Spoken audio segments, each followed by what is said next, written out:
Welcome to the January 15th meeting of the Rotary Club of Gastonia, where our theme this year is Please pass the cart buckets for Alzheimer's research. Turn off any noisemakers. I'll ask Harry Petrie to come and lead us in the song.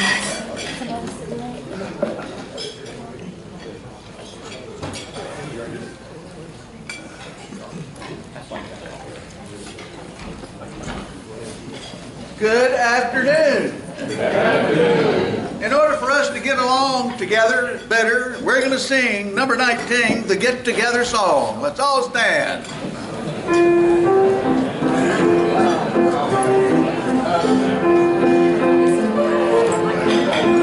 All together. The more we get together, the more we get together, the happier we'll be. For your friends are my friends, and my friends are your friends. The more we get together, the happier we'll be. Oh, that was just lovely. Give yourselves a round of applause. Now, if you would, please turn and get together with someone around you with a Rotary welcome.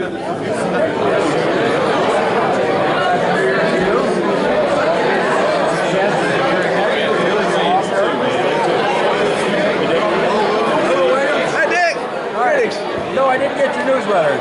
It's your fault.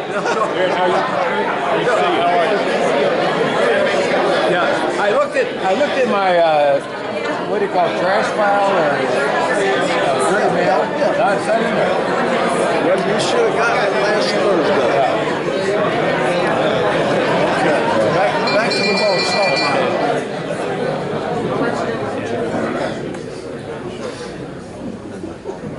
Now, if you would, please join me as we briefly sing Happy Birthday to Reggie.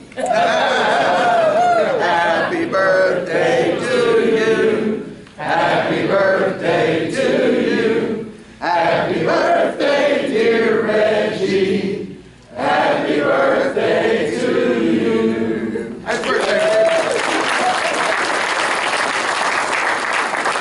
Please join me as we recite the Pledge of Allegiance to the flag.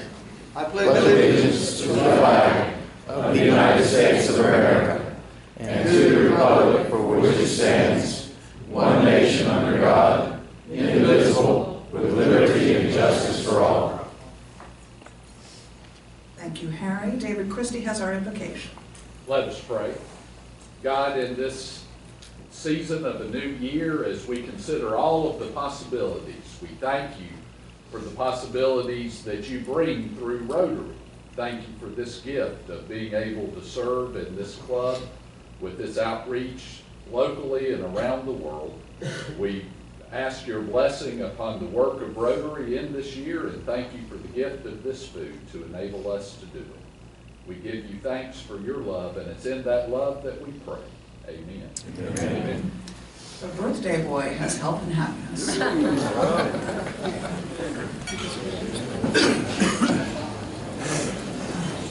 Thank you. Didn't see that coming. Well, welcome. Good afternoon. Do we have any visiting Rotarians?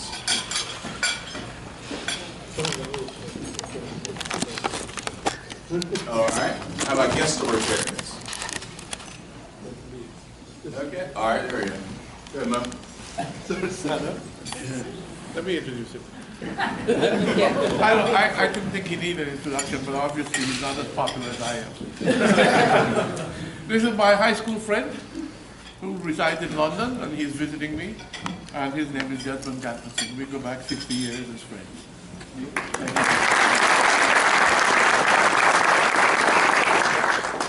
Any other guest Rotarians?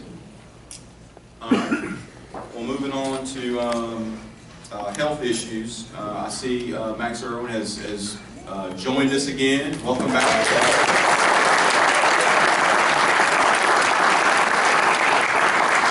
Good to be back. Good to see you. And I'm sure you guys have heard that Ed Stowe's passing this past weekend. So keep that family in your thoughts and prayers. I want to just take a brief moment. One of my sources within the organization gave me some tidbits on him. He chaired the building campaign to build a new sanctuary at Mars Memorial United Methodist Church. He also chaired the hospital study committee leading to the building of Gastonia Memorial Hospital. The former trustee and chairman for 12 years of Gaston College Board of Trustees. Also chairman of United Way, past president of the Chamber of Commerce, and a past winner of the Sims Award that was awarded by the Community Foundation. So, great man, sad to see his passing. Any other health news you brought to attention to the club? Anyone have any updates on Harry? Yeah, I think we're going to see him here real soon. If you want to be encouraged, just give him a call. Harry's continues to improve. Thank you. All right, moving on to in the news. Is Tim Grooms here today? Tim, come on up. Give me $1. Honoring Earl Groves, and so I understand you're on the committee to kind of help organize that, correct? Yeah, Earl Groves is a great guy, still is. So if anybody'd like to come to the banquet, it's going to be here on February the 21st. It's a great tribute. Thank you. And Jesse, congratulations. I'm actually going to pay your fine. Thank you. That's awesome.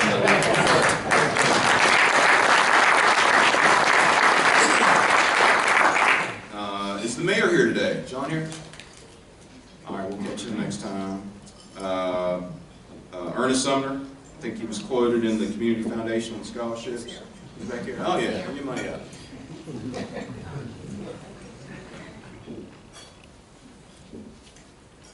Also saw Brenda Craig. Is Brenda here today? I didn't see her earlier. Ellis Fisher. Come on up, Ellis. I got this one from one of my sources as well. It kind of came on Facebook. But the Dr. C. Ellis Fisher Caring Hands, Caring Heart Award. I can show you part of that. That's called.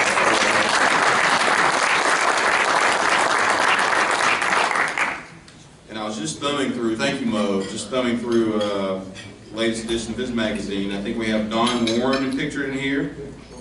Nice in color. Your lovely wife, Deborah Ali, is in here. Is the Reverend Charles Tillett in the house? Saw him as well today.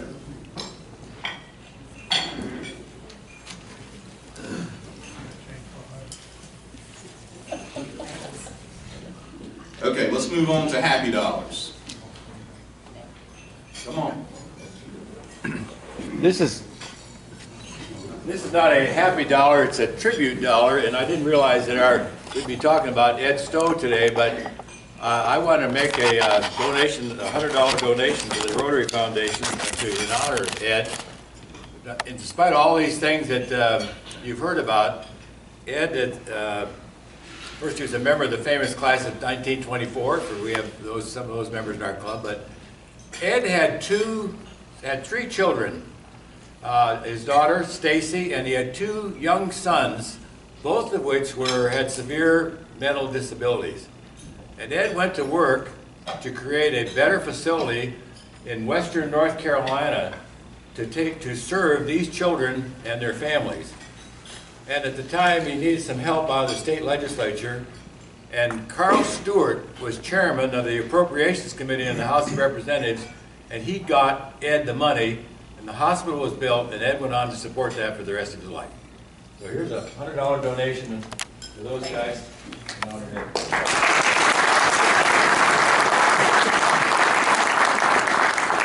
I have a happy dollar for my alma mater, Ohio State University.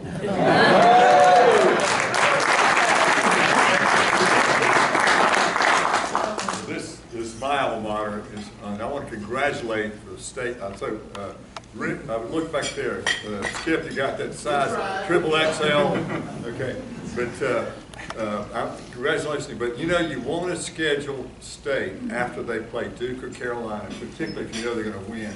Would you guess what their record is the last 16 times that they've beaten Duke or Carolina in the next game? 1 in 15.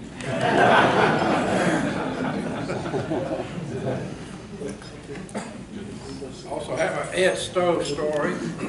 I saw him the other day and thanked him again. When I was with the county 100 years ago, I got a phone call from him one day, and he said that he had a client that he had talked into giving some property to the county. And I said, yeah, it wasn't like a hazardous waste landfill or something like that. And he said, no, and it was Mrs. Poston, and she gave the property to the county, which is now Poston Park, and Ed Stowe was the guy that got that started. So I want to thank him again for that.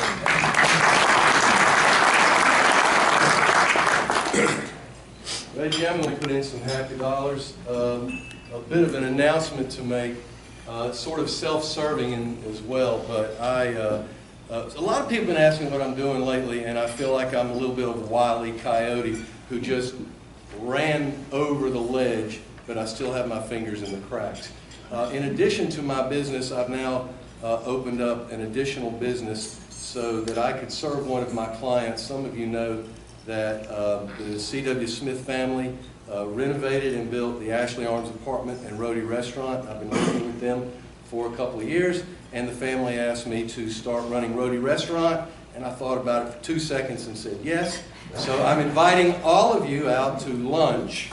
Bring your business partners, your families, then come to dinner after that, and come to the restaurant. We are happening. Thank you.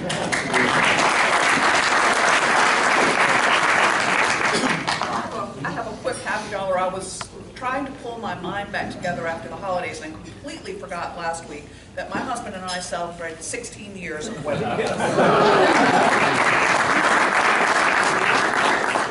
a lot of you know me pretty well by now. You know I love to hear jokes, tell jokes. Of course, I got to close with one. A doctor and a lawyer talking at a party.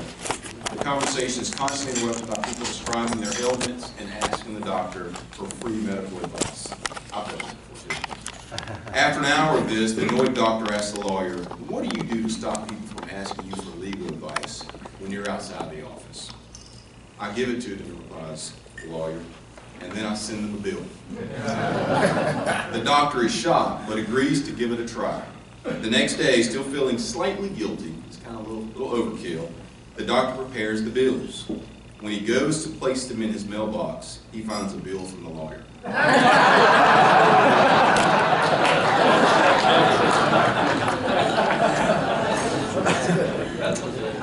couple of things. I wanted to, if you can come up and take a look at this afterwards, but Brett Nasser found this, was it as an estate sale? Where you found it? Metrolina Expo. This is an old Rotary badge, circa 1912. It had G. Alexander in the name slot, but this is a beautiful little metal rotary wheel, and Brent had my name printed up and put it in there. When I'm wearing something heavier, I'll be wearing it, but I thought that was very thoughtful, something to add to our club's memorabilia, so stop by and take a look at it. Thank you, Brent.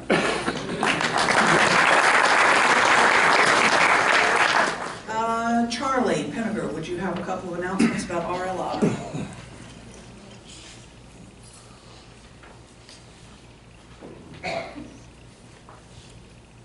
Rotary Leadership Institute, it's how we train the leaders and the officers of our club. We've always had a history of very good participation in this, and I want to tell you a little bit about the spring calendar here. You may, as a reference, you can go to RLI33.org, that's the website, but the calendar's on there, and there's some local sessions that are coming up. Thomasville, February the 28th, it's not very far away. March the 14th, Duncan, South Carolina, down between Spartanburg and Greenville, I believe. Saturday, March 28th is in Mooresville. And April 18th, Hendersonville, if you feel like going west. And Saturday, May 30th is up in Dobson, which is in our area. It's pretty up there. It's a good excuse to go up there. But anyhow, Rotary Leadership Institute consists of 3 sessions. Generally, you do 1 session per time you attend. You get the macro view of Rotary, you get the micro view of Rotary, and then you get a very good training on how the funding mechanism for projects works and how the foundation works. I would highly recommend it.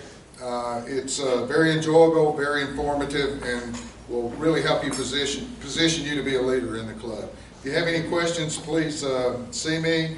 I know we have several people that have taken at least one session, Chris Leisure, Joyce Holtfeld, and Greg Dills.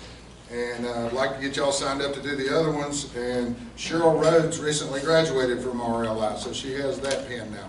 Any questions about RLI, you can see me or contact me or Stephen Long. Thank you. Thank you very much. We were going to do a couple of sticker rips today, but in the interest of time, I'm going to move those to next week. So I'd like to ask Bob Seitz to come up with your guests.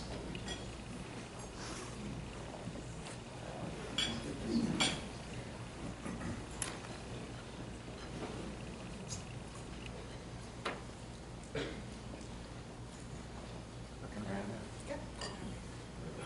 think it's one way back here. I didn't introduce my guests because I was going to introduce them to you now. I'm one of 10 Paul Harris groups. That's group number D. Mary Harris, Steve Driscoll, Bill Seabrook, Ann Biffett, Jay Carpenter, Laura Lineberger, Don Harrison, and Mark Bell, and Tim Grooms. And it's my time to present a Paul Harris Fellow. This is a surprise because she's not expecting this, but about a year ago this time, in fact, Beverly asked me if I'd ever given a happy dollar before, and I did give one about a year ago. I was very happy that Beverly had gone through surgery on a tumor of the pituitary gland, base of the brain, and was very successful. So, Beverly, I did give a happy dollar about a year ago. We also, Joanne and I, are happy and thankful to share with you that Beverly left her namesake, Beverly Knits Incorporated, about 3 to 4 years ago, and started her own temporary staffing agency, Gateway to Employment. Beverly used to be on the other side of the table hiring people, but now she is helping immigrants and legal immigrants that come into the country to find employment. And this is primarily in the Charlotte area, but she reaches over to Gaston County with some of her employees. So it's our pleasure, Joanne and I, to present to her Paul Harris Fellow for the ministry that she has put together with her company, because not only does she help find employment for these individuals, but she gets quite involved with the family, the needs of the families that come over. It's hard to believe the conditions that some of these people start out in and living, sleeping on mattresses on the floor, etc. So it's my pleasure representing our group of 10 to present this Paul Harris Fellow to Beverly.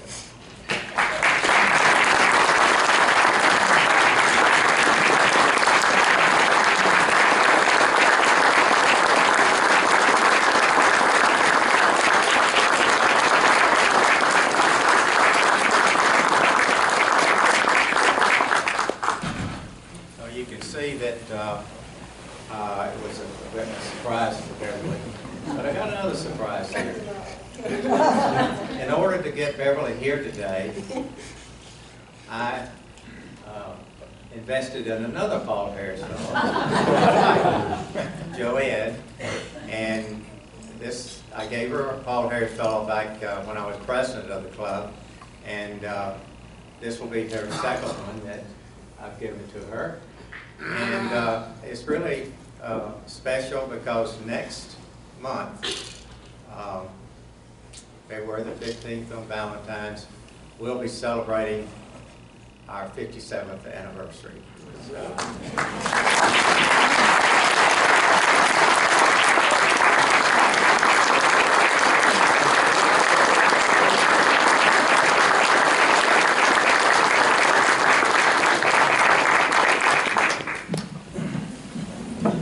I'd like to turn it over to Richard Long to introduce our program.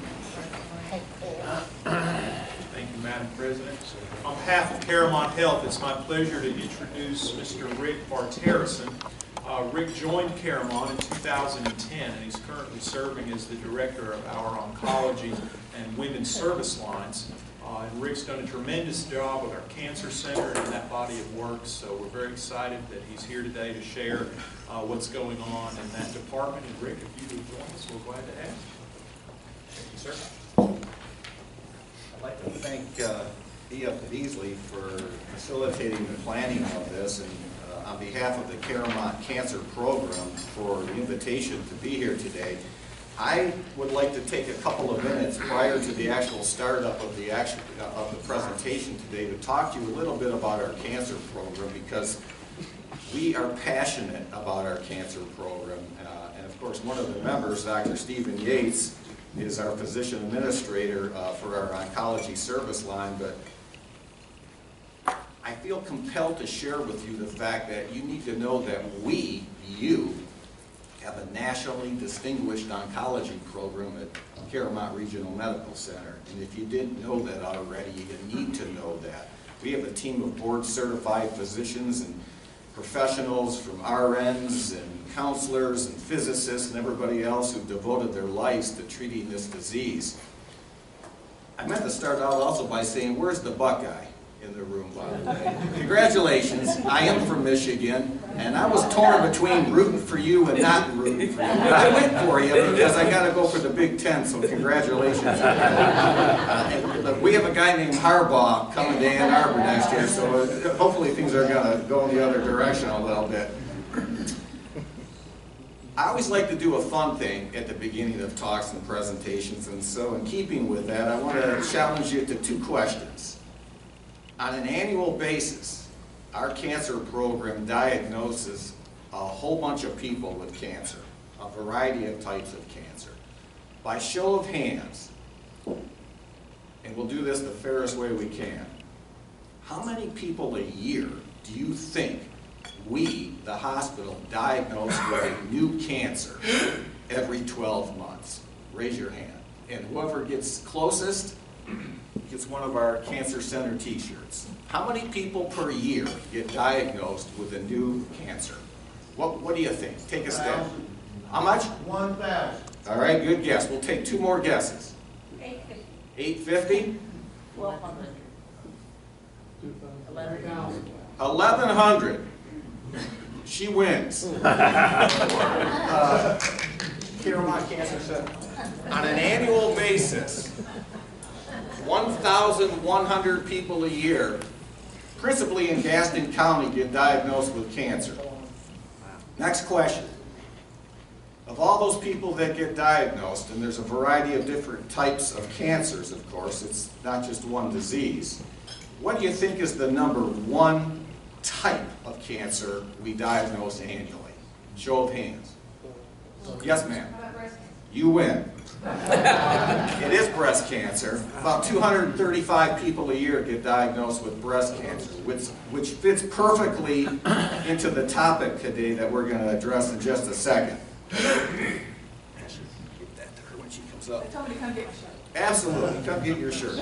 Now, one of the things that Dr. Yates, I, and our entire team pride ourselves on is innovation.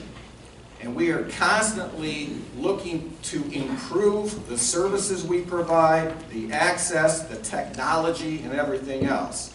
And we treat cancer with radiation, surgery, medical chemotherapy, or all three, depending on the condition and the stage of the cancer. And there's good news and bad news about this. You need to know that the survival rate for cancer, even from 2000 to 2010, which is kind of the most recent 10-year cycle we have, the survival rate is improving. That's excellent news. So cancer is not what it was when my grandfather was diagnosed with it.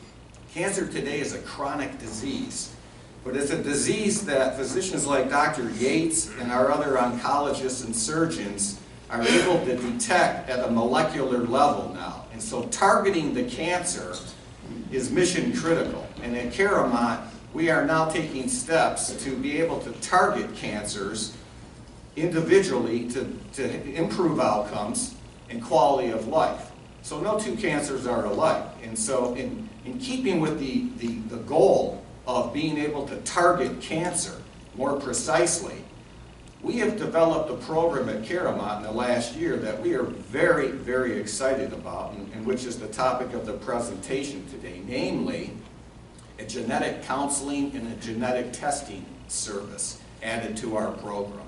There's been a lot of press, there continues to be a lot of press about the role of genetic testing in cancer, and and we see that literally weekly on the world news. You hear about developments about that. About a year ago, we began a quest to develop a genetics program within our oncology division.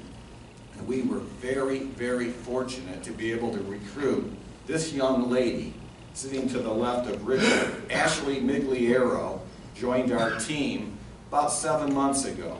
Ashley has an undergraduate degree in genetics from the University of Connecticut. She's a Husky. She also has a master's degree in genetics from the University of Alabama at Birmingham. We were fortunate to be able to lure her to Gastonia and help us start up our first ever oncology-focused genetics program. Your guest speaker tonight is Ashley Migliero.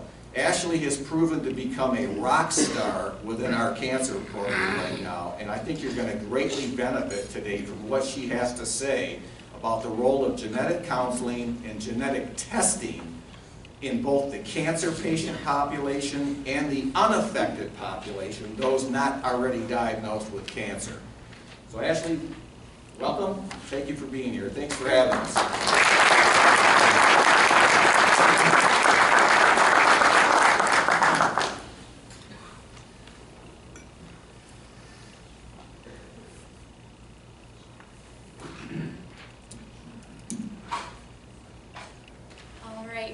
Good afternoon, everyone. Thank you for giving me the opportunity to speak with you today regarding the genetic counseling services that are being offered at Caromont. Can everybody hear me okay in the back? It's working? Okay. I apologize, I'm getting over a cold, so I'll try my best to speak as loudly as I can. So what I'd like to do today is talk a little bit about the background of the genetic counseling services that are offered, including what genetic counseling is and what we look for in a patient's medical history or family history that may prompt a referral. So, like Rick was saying, cancer is something that we see on a daily basis. Over 1.5 million individuals are diagnosed in the United States every year with cancer, and it is the second most common cause of death, exceeded only by heart disease. So cancer is a disease of the cells. So we all have billions of cells in our body, and they're really the basic unit of all living organisms. All of our cells are controlled by genetic instructions that are present in every cell. And these tell our cells how to grow, how to reproduce, and eventually when to die. And so if these instructions get garbled or mixed up, then the cell behavior and the reproduction becomes uncontrolled, which is essentially what leads to the development of cancer. So cancer is caused by both internal factors, such as our genetics, as well as external factors, so what we're exposed to in our environment, such as tobacco exposure. And these factors work together or work in a sequence to promote or initiate the development of cancer. So this slide just shows you the estimated number of cancers for 2014, and you can see the more common cancers include prostate, breast, lung, and colorectal. And so, these are the main cancers that we do see presenting, but of course we see a whole wide range of cancers. Cancer can affect anybody, no matter what your age is, what your race is, what your sex is, what your socioeconomic status is.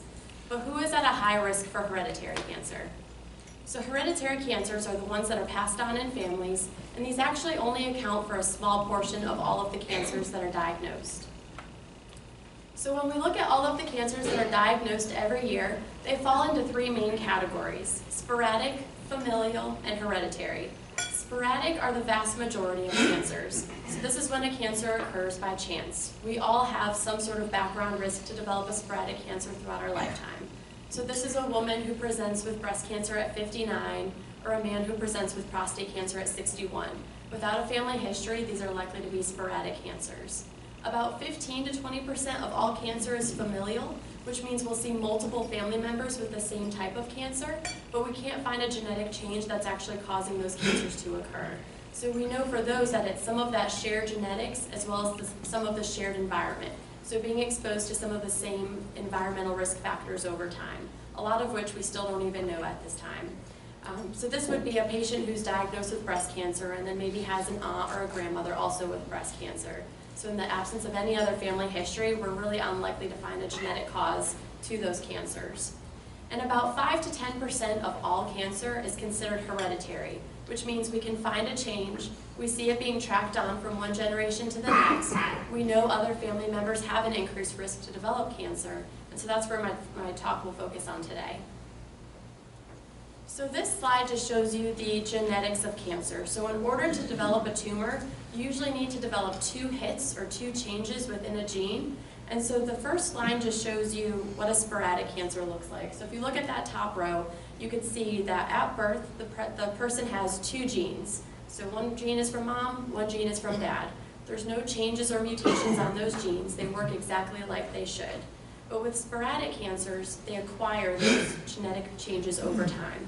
So as we get older and as we're exposed to different things in our environment, our DNA gets damaged and our repair mechanisms don't always work. And so we develop sporadic mutations throughout our lifetime. So you can see in a sporadic cancer, they develop that first hit around the age 30 or 50. Whenever somebody develops that first hit, they don't know it. They don't have any signs or symptoms. They don't feel any different. Nothing's changed. Fast forward 20 or 30 years later, the same thing happens. They're exposed to different things in the environment, DNA gets damaged, repair mechanisms don't work, and they develop that second hit. And that's when the tumor forms or cancer occurs. Now compare this to a hereditary cancer, which is the bottom row. You can see that the person has one inherited as well as one acquired change. So you can see at birth, that first mutation or first hit is already present. So something that was passed on from one of their parents. Fast forward to 30 to 50, they are exposed to things in their environment, the DNA gets damaged, repair mechanisms don't work. When most people would be getting that first hit, somebody with an inherited type of cancer would get that second hit. So you can see that they already have something present from birth that predisposes them to cancer, which is why it's so important to identify these patients at a much younger age. So there's a number of things that we look for that make us think there could be a genetic cause or hereditary cause to the cancer. And this includes multiple generations with cancer in a family. So it's important to not only think about your parents and your children, but to also think about your aunts and uncles, your grandparents, your great-grandparents, and your great-aunt and great-uncles. It really is a family affair, and you need to kind of think a few generations up. Another big factor that we look for is early age of onset. So usually we'll see cancer in the 40s, but it can occur as early as 30s, 20s. And then we also see some families that don't present until the 70s, so not all families are textbook. We can also see bilateral or multifocal cancer, so 2 separate cancer diagnoses, the presence of uncommon tumors, multiple primary cancers within an individual, so somebody who's been diagnosed with both prostate as well as pancreatic cancer. And then we can see cancer clustering in a pattern that suggests an underlying genetic cause. And some examples of this would be breast and ovarian, colon, uterine, and ovarian, and breast, uterine, thyroid, and kidney. So not only occurring in an individual, but within their family. And so there's many types of hereditary cancer syndromes, but I've listed some of the more common ones here. For breast cancer, something we always need to think about when a woman presents with breast cancer is something called hereditary breast and ovarian cancer syndrome. This accounts for about 3% of all breast cancers that are diagnosed. This is caused by a change in 2 genes, the BRCA1 and BRCA2. Some of you may have heard about these genes before. They tend to get a lot of media attention. A few celebrities have come out and announced that they carry these mutations to try and get people to be aware. Check your family history, see what's going on. Anytime there's breast and ovarian cancer in a family, it definitely raises a concern for that condition. Another common condition is something called Cowden syndrome. With this condition, we can see breast, uterine, colon, kidney, thyroid cancer, so a number of cancers can present. For colon cancer, the main condition that's on our radar is something called Lynch syndrome. This also accounts for 3% of all colon cancers that are diagnosed each year. And with this condition, we can really see just a wide number of cancers. We can see colon, uterine, ovarian, stomach cancer, pancreatic, just a large number of cancers can be seen with this. There's also a large number of genes that aren't associated with a particular condition, but we know that if a patient has a mutation in one of those, they may have an increased risk for cancer. So what is genetic counseling? Genetic counseling is defined as the process of helping patients understand and adapt to the medical, psychological, and familial implications of genetic contribution to disease. So this is really done by talking with the patient and providing them information about the inheritance, so how the condition is passed on in families. The genetic testing options, so is genetic testing indicated and what does that involve? You can also talk to the patient about medical management, whether they test positive or negative, there's often things that we can do for the patient to change how they're followed. And also providing the patient and their family with resources.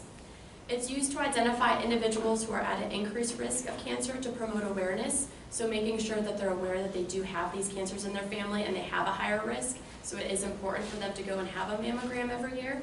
Early detection, so we know that when we detect cancer at an earlier stage, the prognosis is often better. And then cancer prevention, so offering patients things to do to prevent cancer from occurring. It can also be used to help patients with cancer make decisions surrounding their treatment and follow-up. So for example, if a woman is newly diagnosed with breast cancer and she's debating between a lumpectomy, so just removing the breast tumor, or a mastectomy, removing all of the breast tissue, if she's able to have genetic testing done in a timely manner and does find out that she carries one of these mutations and her risk for recurrence is much higher, she may choose a more drastic procedure. So she may choose from the mastectomy rather than having breast conservation. And this slide just highlights the process of genetic counseling. So the first visit, I always review the patient's medical history and family history in order to provide them with a risk assessment. So what is the likelihood or the chance that the cancer in the family is caused by some underlying genetic cause? Also talk to the patient about the genetics of the cancer predisposition. Discuss the option of genetic testing if it's appropriate. So all insurance companies have pretty straightforward guidelines for what they'll cover. There's national guidelines that we turn to determine whether or not a patient is a candidate. And so those are all things that I do discuss with every patient. And then facilitate the genetic testing. So that's all done in the first visit. Patients will then come back for a second visit if the results are positive, where we'll sit down and talk about the results, talk about the different screening that they can then have moving forward, make the referral to appropriate specialists. So sometimes if it's an increased risk for breast cancer, they may want to go see a breast surgeon or somebody who specializes in following high-risk women. If it's an increased risk for colon cancer, they may go see a gastroenterologist for increased colonoscopies.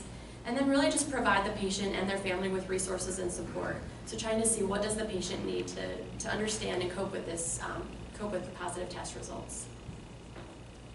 So who is eligible for genetic counseling? So some of the main red flags that a lot of the physicians kind of have their radar out for includes an early onset of breast cancer. This is usually breast cancer before the age of 50. So any woman who's been diagnosed before the age of 50 is considered a candidate. Male breast cancer at any age, doesn't matter if the male is 40 or if he's 80, it makes him a candidate for genetic testing. Triple negative breast cancer diagnosed at or before the age of 60. Triple negative just refers to the hormone status of the tumor. Ovarian cancer at any age. Breast cancer in a woman of Ashkenazi Jewish ancestry. Colon or uterine cancer before the age of 50. Colon or uterine cancer at any age, and then having 2 relatives with one of those Lynch syndrome cancers that I had mentioned before. Somebody who has multiple primary cancers, so again, someone who has prostate and pancreatic cancer. Bilateral cancer in paired organs or multifocal disease, and medullary thyroid cancer at any age. And we know that it's not only important to screen those who've had a personal history of cancer, but those who haven't been affected but have that family history. So really having a family history of any of those red flags also makes the patient a candidate for testing or counseling. And so one thing to point out is that genetic counseling does not equate to genetic testing. Genetic testing is completely optional and it's completely up to the patient. I always discuss all of the benefits and limitations with every patient, but some of the benefits include a possible explanation for why the cancer occurred in the family. Sometimes patients will have a lot of guilt or blame. They think that it was something that they did that caused the cancer to occur. which we know isn't the case. And so when they find out that they do have a genetic cause, it can definitely help with the coping process. It can also aid in the medical management decision, so patients then have the choice of having increased screening, some sort of risk-reducing surgery, or taking some kind of medication that can lower their risk. And it may also provide information for family members. So a lot of times, family members know that the cancer's in their family, but they don't understand that they actually have an increased risk. There's also a number of limitations, though. A negative result sometimes gives patients false assurance. We know that even if a patient's negative, they still have that baseline risk that we all have.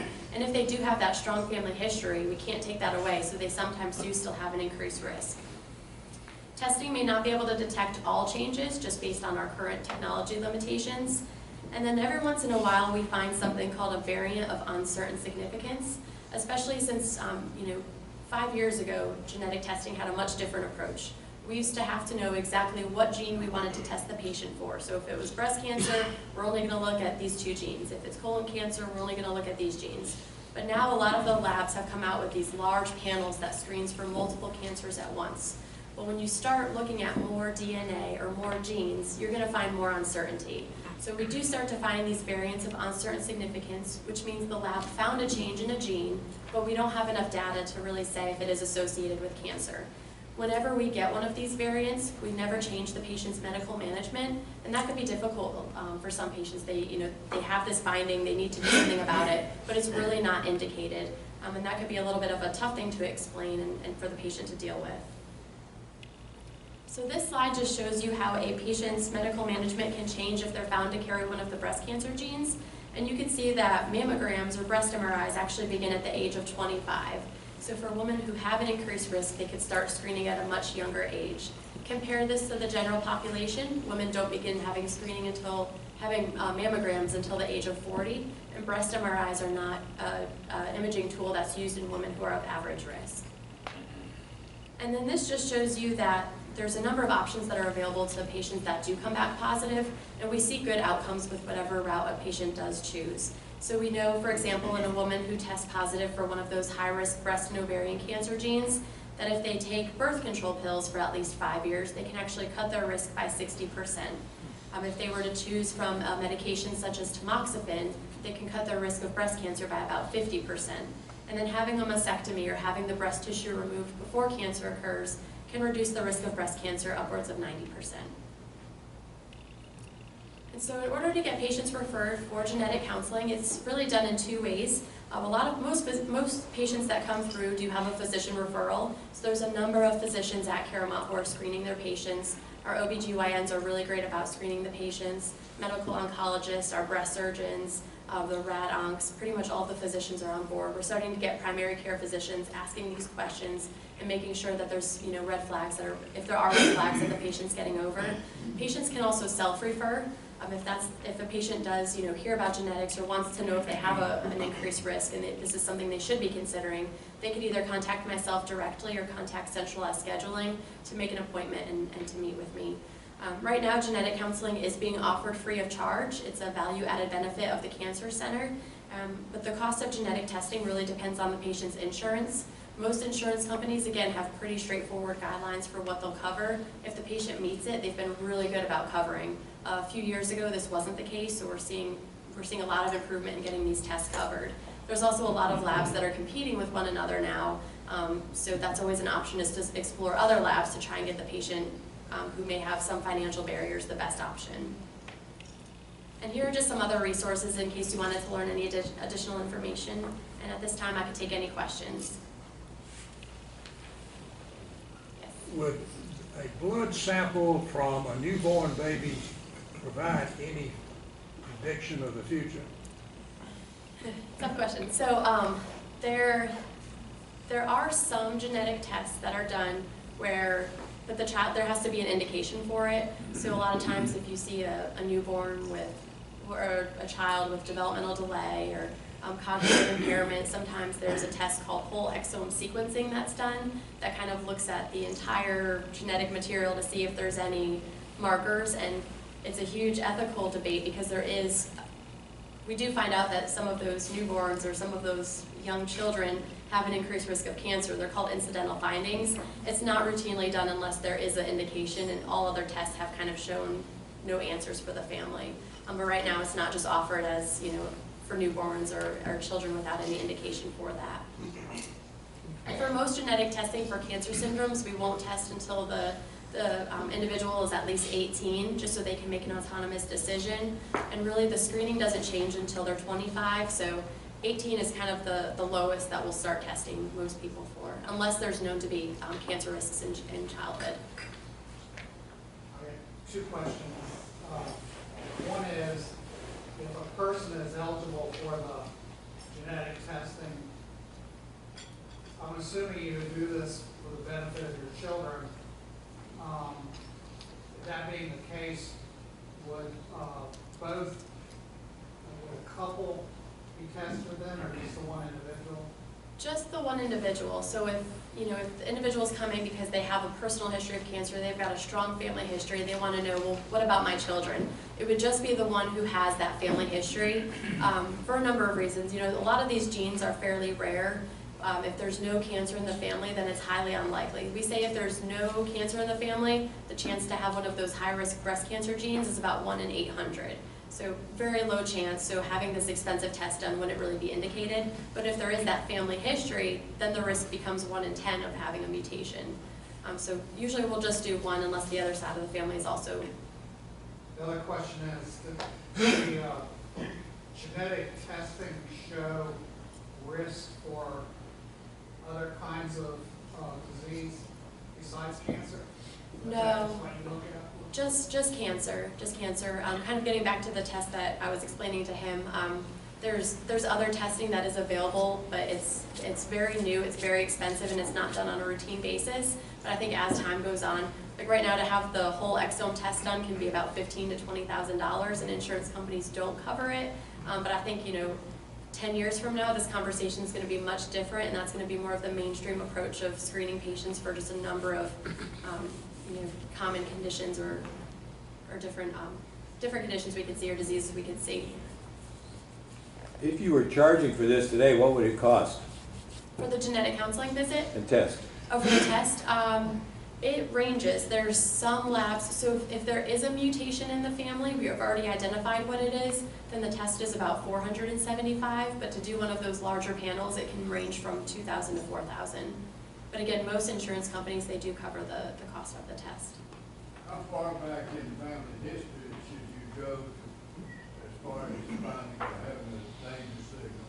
So usually we say your generation, your parents' generation, your grandparents, and then if you could go up one more, that's going up to your great-grandparents.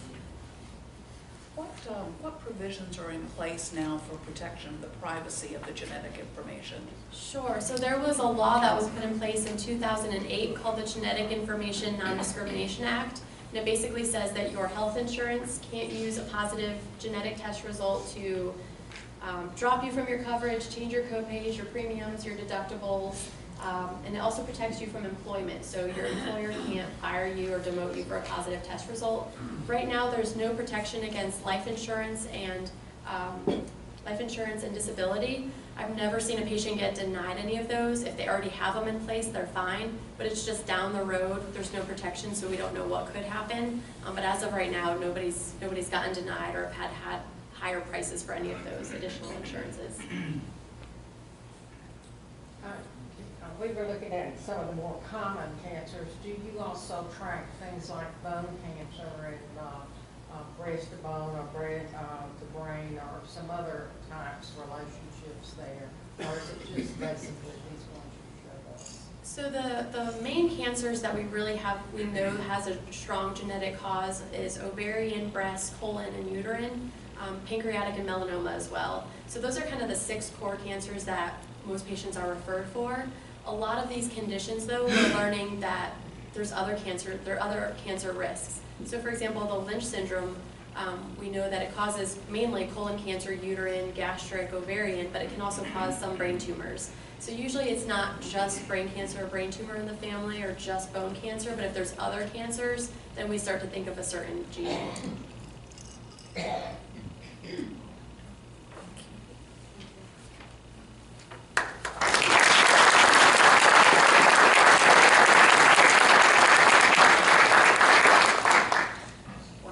both Ashley and Rick for a fascinating program. We're very lucky here in Gastonia to have genetic counseling at our fingertips.